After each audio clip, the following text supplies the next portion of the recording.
പദ്ധതിയായിരുന്നു എട്ടാം പഞ്ചവത്സര പദ്ധതി.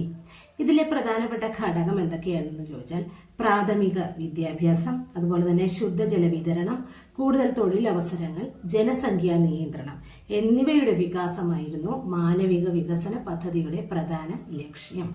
അപ്പോൾ മാനവിക വികസനം ഊന്നൽ നൽകിക്കൊണ്ടുള്ള പഞ്ചവത്സര പദ്ധതിയായ എട്ടാം പഞ്ചവത്സര പദ്ധതിയുടെ പ്രധാന ലക്ഷ്യം എന്തൊക്കെയായിരുന്നു എന്ന് ചോദിച്ചാൽ എന്തൊക്കെയായിരുന്നു? പ്രാഥമിക വിദ്യാഭ്യാസം, കൂടുതൽ തൊഴിലവസരങ്ങൾ സൃഷ്ടിക്കുക, ശുദ്ധജല വിതരണം, അതുപോലെ തന്നെ എന്തായിരുന്നു? ജനസംഖ്യാ നിയന്ത്രണം. അതുപോലെ തന്നെ വ്യവസായങ്ങളുടെ ആധുനികവൽക്കരണമായിരുന്നു എട്ടാം പദ്ധതിയുടെ പ്രധാനപ്പെട്ട ലക്ഷ്യം. എന്തായിരുന്നു? വ്യവസായങ്ങളുടെ ആധുനികവൽക്കരണമായിരുന്നു എട്ടാം പഞ്ചവത്സര പദ്ധതിയുടെ ലക്ഷ്യം. നരസിംഹറാവു ഗവൺമെന്റ് പുത്തൻ സാമ്പത്തിക പരിഷ്കാരം നടപ്പിലാക്കിയത് എട്ടാം പഞ്ചവത്സര പദ്ധതി കാലത്താണ്. അപ്പോൾ പുത്തൻ സാമ്പത്തിക നയം ഒരുപാട് പരീക്ഷകളിൽ ചോദിച്ചിട്ടുള്ളതാണ്. പുത്തൻ സാമ്പത്തിക നയം കൊണ്ടുവന്ന പ്രധാനമന്ത്രി ആരായിരുന്നു എന്ന് ചോദിച്ചാൽ